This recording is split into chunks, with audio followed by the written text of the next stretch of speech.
paninilaw ng dahon hanggang sa pagkasira ng mga pananim na kalamansi. Problema ng mga kalamansi growers ngayong tag-ulan. Narito ang report.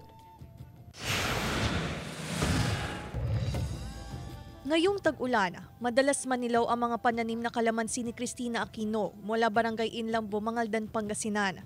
Kapag napabayaan, humahantong daw ito sa pagkasira ng mga pananim. Naninilaw daw ang mga dahon ng tanim na kalamansi kung laging babad sa tubig.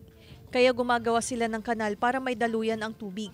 Ito, pag nag-uulan, nabababad, masisira, mamamatay. Pero buti nga ito ay nagawa ni yung pinsang ko ni para may agusan na tubig. Pero pag nababad yan, madidilaw, mamamatay. Marami raw ang supply ng kalamansi ngayon kaya bagsak presyo ito sa merkado. 12 pesos kada kilo ang presyo ng kalamansi ngayon. Kaya lang medyo mura ngayon. Marami kasing sabay-sabay kasi namunga. Mga kalamansiya. Batid ng Mangaldan Municipal Agriculture Office ang problema ng mga kalamansi grower. Mahirap daw lumaki ang bunga ng kalamansi kung babad sa tubig ang puno nito. Magsasagawa raw ng monitoring ang tanggapan sa mga apektadong pananim. Kasama si Daryl Peralta, Claire Lacanilaw Dungka, One North Central Luzon.